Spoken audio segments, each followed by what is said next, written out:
Welcome to Weekly Sports Talk with Ed, episode 10. I've got a lot to cover today. Some WWE match Berlin took place. Uh, AEW All Out is coming up soon. Uh, College football has started back. NFL season is getting closer. NBA season getting closer. But I'm gonna get straight into it. Start with the Bash Berlin recap since I did make a video on it earlier. To start the show, Cody Rhodes defended the Universal title against Kevin Owens. This was a really good match, really fun match. And it was about 20 something minutes. Really enjoyed it. Kevin Owens had a few opportunities to win, but he wasn't able to do it. He hesitated to attack the injured leg of Cody Rhodes, and that hesitation will end up costing him. Cody Rhodes will retain his undisputed Universal title. Him and KO shook hands after the match. Kevin didn't turn on him. Thought he would. It will still happen on this upcoming SmackDown, but it wasn't. It didn't happen today. The next match was Unholy Unions with this Alpha Fire and Isla Dawn defending the women's tag titles against Bianca Belair and Jade Cargill. This was a really fun women's tag team match. As recently, as I've been saying, the women's tag division has looked pretty good, and this match only helps that Bianca and Jade were able to get their tag titles back as they never got their rematch. And to, what I did get a rematch today, I got cheated the last time they got their rematch. Now they finally got a fair rematch, no interference. Just a straight up 2-on-2 match. All four women look good in the match, and Bianca and Jade are the new women's tag team champions. Don't know when they'll lose or how they'll lose it, but the titles are back on them. I expect them to have a good reign, one that was better than their first reign with the championships. The match that was in the middle of the show was CM Punk versus Drew McIntyre in a scrap match. This match should have been over earlier than it was, but both Punk and Drew were too focused on trying to inflict more pain on the other person. But in the end, CM Punk ended up getting the win. It was a fun match. And now with 1-1, both had one win apiece, so they'll have that third match of Bad Blood.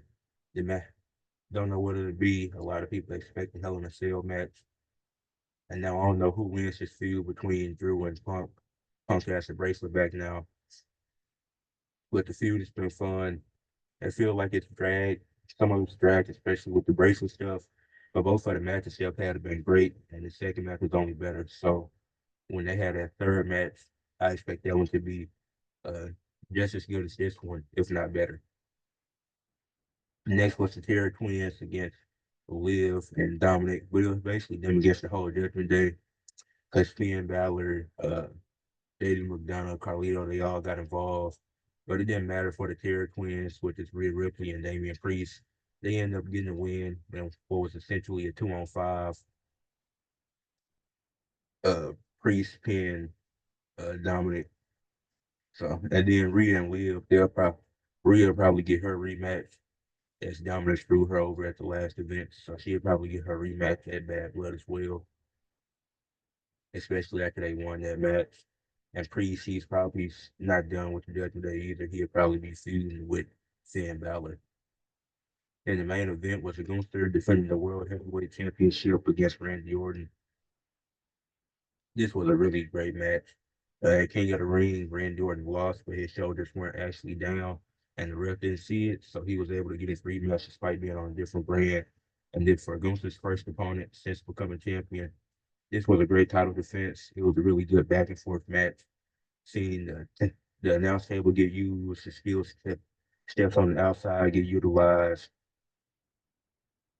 And when Gunther put that sleeper in, then he had to put it in a few times, but it would eventually put Randy Orton to sleep, and you don't see that often. But Gunther was able to retain the World Heavyweight Championship.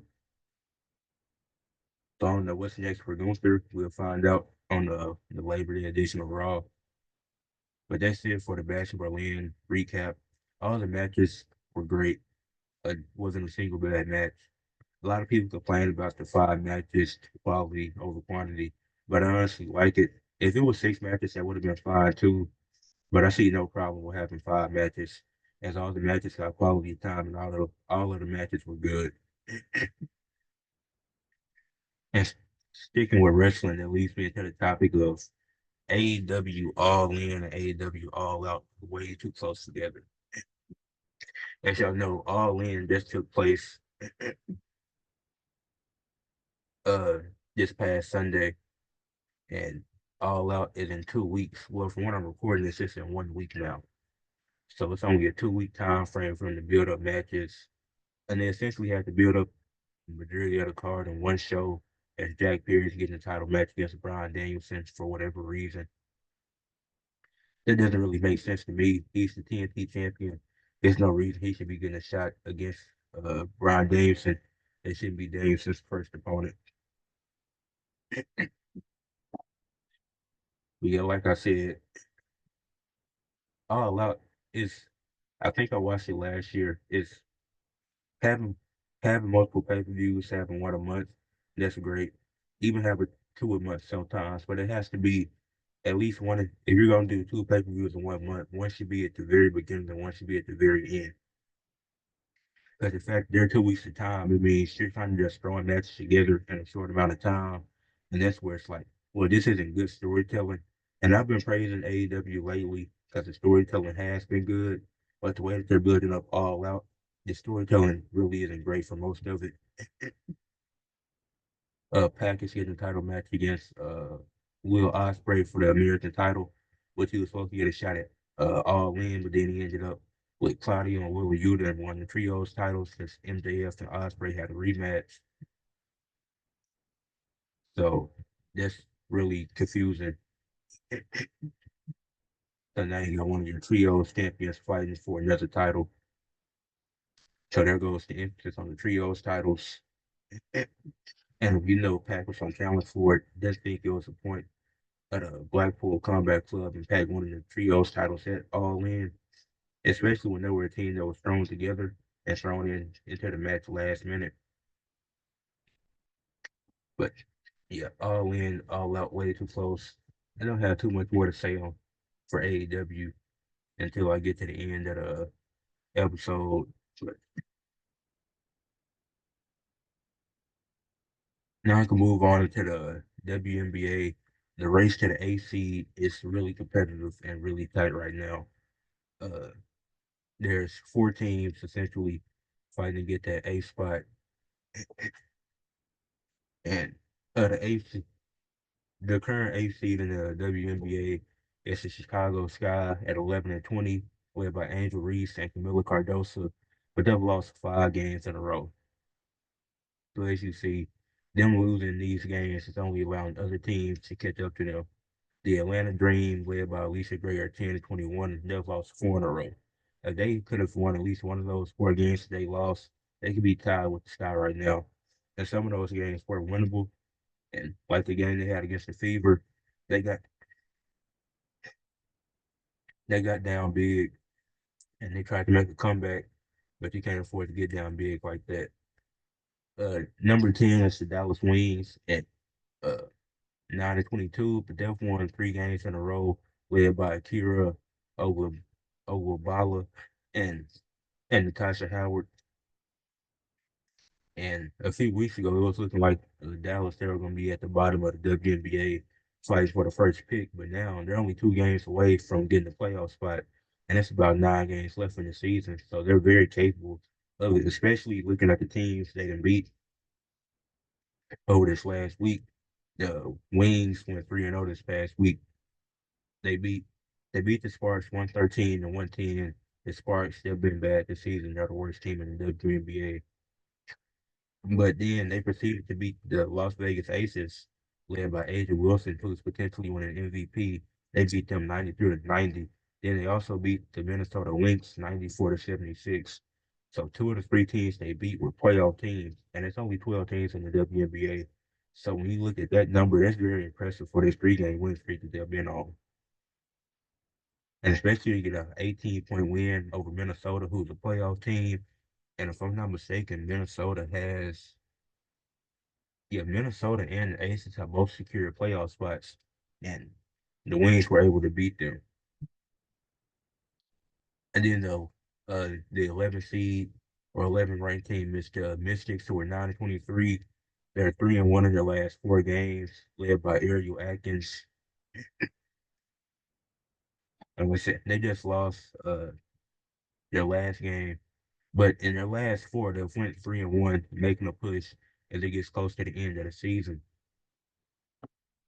Because the top five spots are already locked up. 5 and 6, no, a 6 and 7. Even they have a 5 game lead on the eighth seed, and it's only 9 games left. So when you look at Indiana and Phoenix, they're both 16-16, while Chicago is 11-20. Then basically Indiana and the Indiana Fever and Phoenix Mercury, they're fighting over who's going to be 6 and who's going to be 7. As they're both 16-16. Uh, the Aces and Seattle Storm are both 19-12, fighting to see who's going to end up 4-5. Then uh, the Connecticut Sun are 23-8, and Minnesota is 23-9. So they're fighting who's going to be 2-3. And then New York, they're 27-6. So they have a 3 game lead on with first place. And like I said, the Sparks, they're 7-24. They're the worst team in the WNBA. They won their last game. Yeah, I don't know if something magic happens where they win out, which is very unlikely because the team is not great.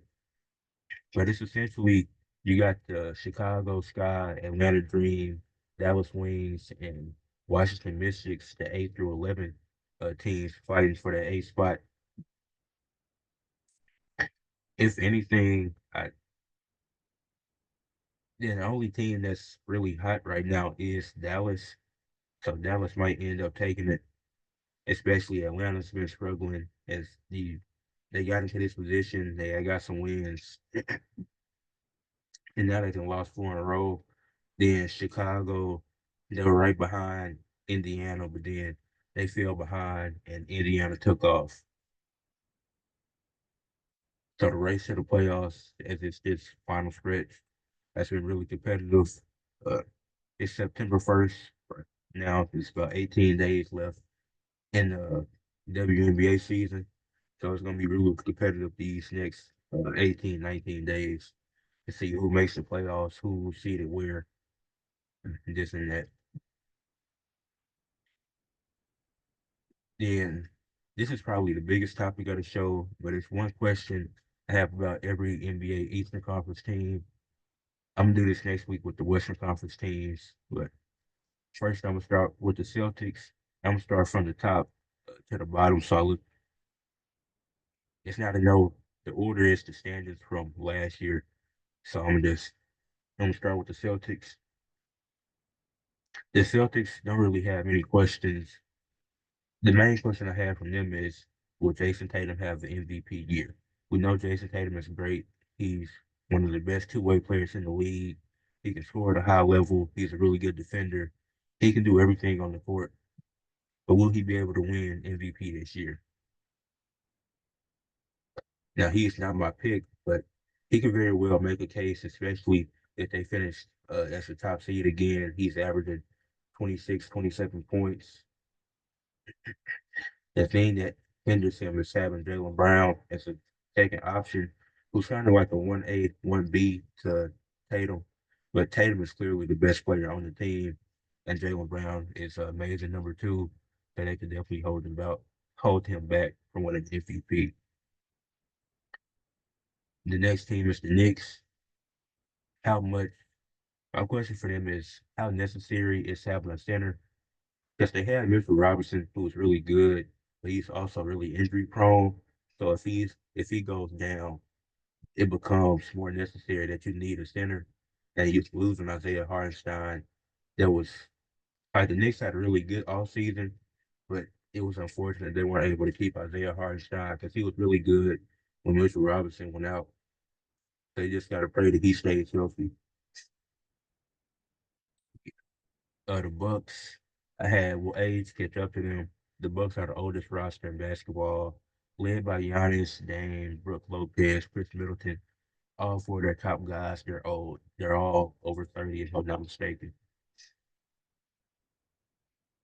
So it's like, especially with Brooke Lopez with the back problems, she might have to move him to the bench and have Giannis play center. But yeah, the Bucks, they have, if not the oldest, one of the oldest rosters in basketball right now. Cavaliers, can the offense improve? The defense, top 10 last year. It might have been top five. It was really great. Now, the offense, don't know about the offense. Wasn't great last year. I do like JB Bickerstaff as a coach, but Kenny Atkinson is the better offensive coach. So with Kenny Atkinson coaching now, can the offense be better? Because they didn't really do nothing in the offseason. They extended Donovan Mitchell, but other than that, didn't do much. Orlando, how much does KCP help the 3-point shooting? The Magic were one of the worst 3-point shooting teams last year. So adding KCP definitely helps that, but how much does it help is the real question. The Pacers, will they be able to replicate what they did last year? They're a team that didn't do much in the Eastern Conference. The Eastern Conference isn't weak. I mean, the top 8 teams, the East is very top heavy. It's like it's a clear 8 teams that are gonna make the playoffs. Then maybe a bottom team can sneak in and make some noise. But it's very clear the 8 teams that will likely be in the playoffs. And the Pacers didn't really do nothing. So it's like, would they? And they just went to the Eastern Conference Finals. They had a bit of injury luck, but every team had injuries happen every season. Uh, the Pacers, they won their games like they were supposed to. They did what they needed to do. So I'm not taking that away from them. But I just don't know if they can replicate what they did last year. Because you can't bank on teams always being hurt or the luck that Indiana had. And then the offense is still really good, but the defense, I question. But you do get a full season with Pascal and Tyrese as a dynamic duo. So that should be fun to watch. The 76ers, how strong will the bench be? I think it's improved, getting Andre Drummond, Caleb Martin, and a few pieces on the bench. Gershon Yabusele, they brought him over from France. So obviously their starters, well, your big three are Tyrese Maxey, Paul George, and Bede. They're great. But really, just how good will the supporting cast be? Will they be able to do what they need to do to help the 76ers be a contending team, be able to reach the Eastern Conference Finals for the first time in Embiid's career? For Miami, I said, is Jimmy Butler going to take the regular season serious? He now sees that you can't just go into the season trying to say, oh, we can be the 8th seed or 7th seed and we can get far. It doesn't work like that. As we saw, it obviously cost him because Jimmy would end up getting hurt. And if they took the regular season more serious, I believe they could have been a 6th or even 5th seed last year. And I believe most of that comes down to Jimmy Butler. I think Bam is the Heat's best player, but some people argue Jimmy. I have no problem with that. But he has to take the regular season serious for them to be good. Bulls, it's not much to look forward to with this Bulls team, but Patrick Williams, does he improve? Who's the fourth overall pick? He's been decent, but he hasn't been outstanding. So with DeMar gone, and maybe Levine gets traded at some point, will Patrick Williams be able to improve? The Hawks, does the less is more theory, it's the what was the less is more theory workout? They obviously went deep in 2021, led by Trey Young, and the second best player was John Collins. And now then you try to get the Dejounte, who was much better than John Collins, but that didn't work out too much. Then you get rid of the Dejounte. Now Jalen Johnson is the best, it's the second best player. He's kind of like he's better than what John Collins was. I think Jalen Johnson to have a most improved type year. He could have won it last year if he played more than 56 games. But now you get rid of the Dejounte, and the primary focus is back on Trey Young. So it's having less, it's more. Will that theory prove the whole for the Nets? It was simply who's scoring. Obviously, is one of the Cam Thomas can score at a high level, but he doesn't pass. He barely passes the ball, and if he's just putting up 26 points and barely passing the ball, he's not always going to get playing time because it's proven that he can't do nothing else on the court. And so he has to improve in other areas, the defense, playmaking, all of that. Rebounding, he's a guard, don't really need to worry about that. But if he improves on it, that'd be nice.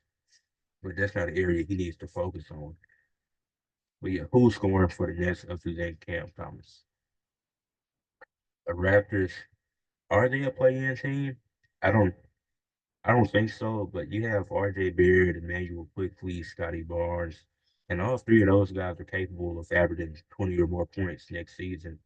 So they could be a low-end play-in team as the 10th seed, and they definitely were going to make a run, but if they could be a 10th seed and show some improvement, even though they're in a rebuild now, that'd be great to get Scotty some experience, what it feels like being in the postseason. It's not exactly the playoffs, but the postseason, that's still some valuable experience that you should be able to get.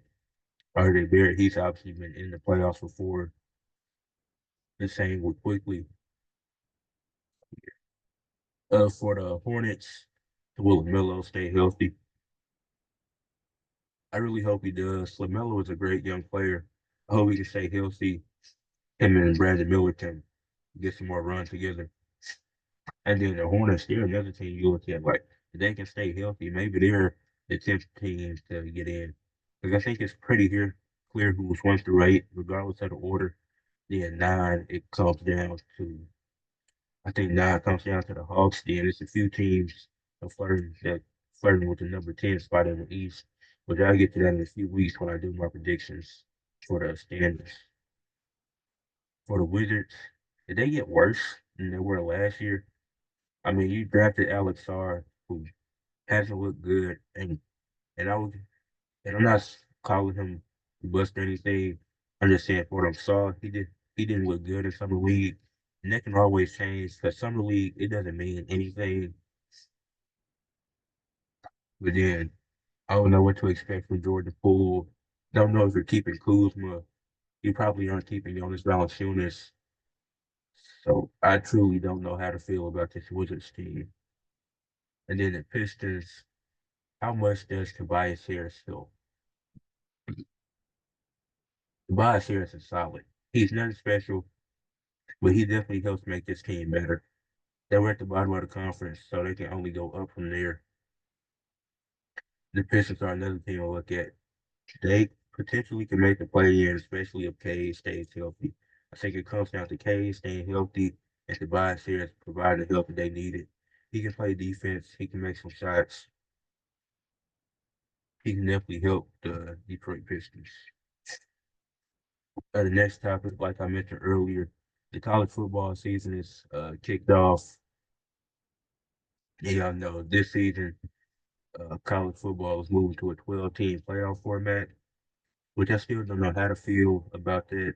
I feel like 12 teams is a lot. I feel like it would have been more reasonable to go with 8, because with the 12-team format, the top 4 seeds get a first round bye, which is really interesting. And at some point, I'll make my prediction bracket of who I think could be the 12 teams in the playoffs. But college, they all about making money. So adding 8 extra teams to the playoffs, they'll have more playoff games, be able to make more money. So from a business standpoint, it makes a lot of sense. Logically, not really, because like there's a lot of teams getting buys and you never had them before. So why not just go with 8? Then the teams that were 9 and 10, they miss out. Then with the 12 team format, the team with 3 losses, and it's very unlikely that it happens. But Colorado was to go 9-3, and Boston College went 10-2, but Boston College lost both of their games to unranked teams. Colorado will probably get in because of the strength of schedule, even though they went 9-3. Now I don't think that'll happen because it'll be very difficult to get in with 3 losses. The minimum is very likely 2, but that could be a scenario, which is why I don't like it. If you limit it to 8 teams, the most losses a team will have is 1. Because then the team that's 9 or 10, they might have 2 losses.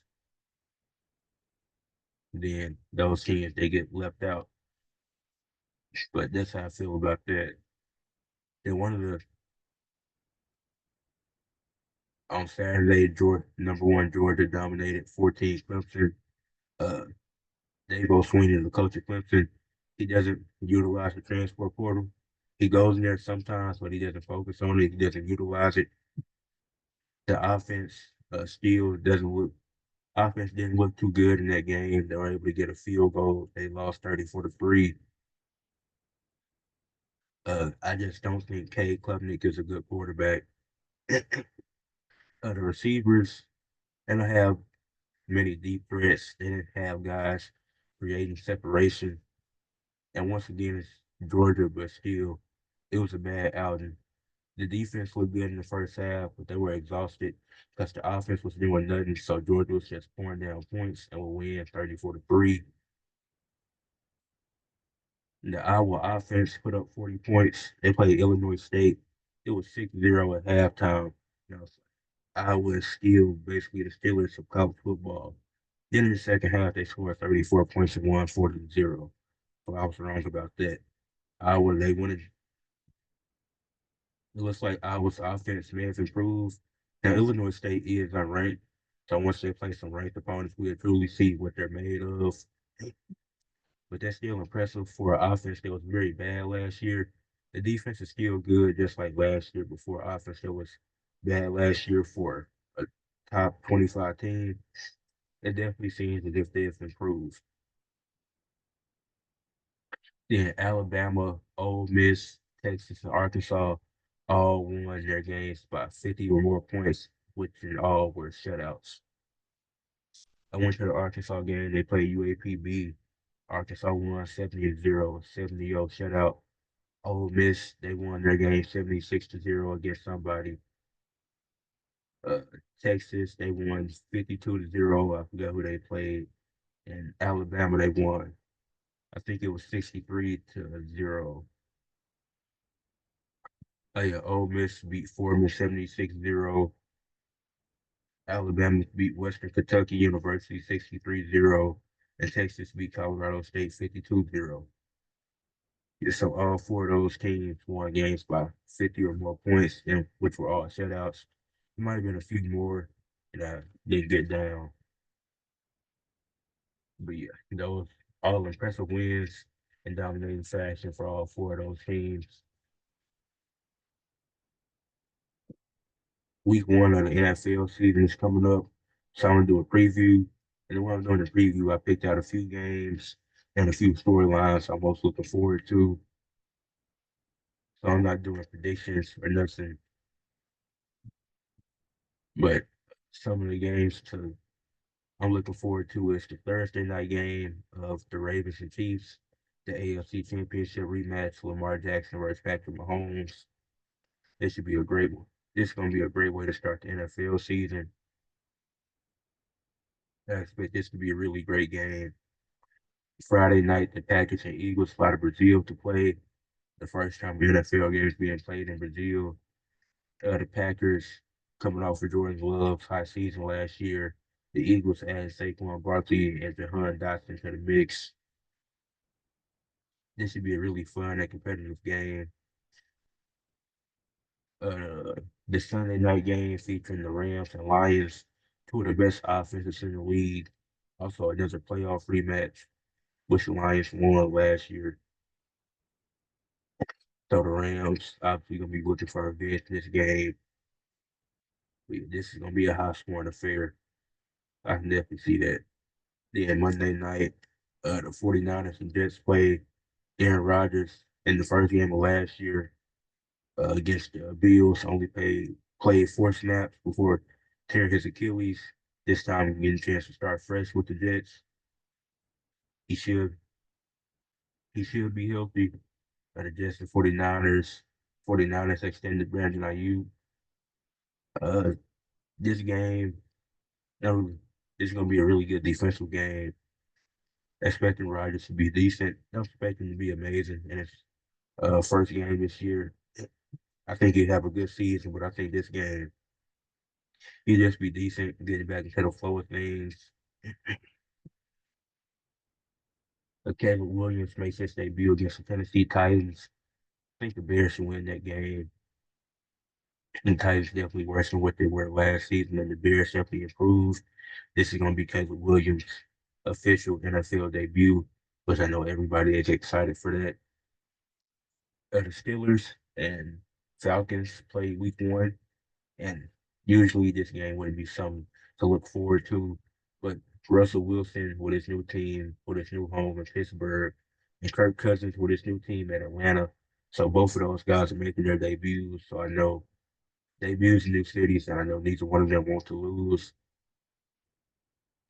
So that adds a little bit extra to it with Russ versus Kirk, and then them both trying to win their debut in new cities, but it's against each other. And then Marvin Harrison makes his debut for the Cardinals against the Buffalo Bills.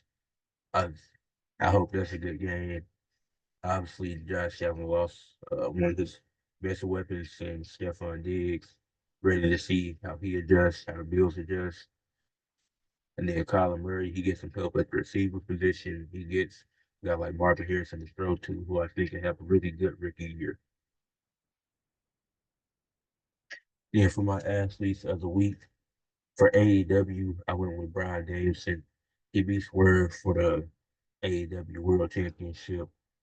He had a great segment on Dynamite talking about how much it meant to him and basically saying that this is his last full-time run. And once he loses the championship, he's done full-time. So great week for Brian Danielson. Happy that he won the AEW World Championship. He deserves that. For WWE, I went with CM Punk. The segments he and Drew have always great. The two matches they've had been great. And the scrap match they had was really fantastic. I really enjoyed it. So yeah, I had to go with CM Punk. For college football, I went with Jackson Dart, the quarterback from Ole Miss. He went 22 or 27 for 418 yards and 5 touchdowns. What a phenomenal performance from Jason Dart. That's absolutely spectacular. And they dominated they played Foreman. Yeah, they played Foreman and they won 76-0. So just a special outing about him. Then for the WNBA, I went with Arika Apunapla from the Dallas Wings. She averaged, well, I talked about earlier, went 3-0 this week. She averaged 26 points per game, 4.3 rebounds, 7 assists, shot 45% from the field and 100% from the free throw line. But that's it for this edition of Weekly Sports Talk with Ed. Make sure you leave a like on the video, subscribe to the channel, and comment your thoughts on anything I talked about today. Peace.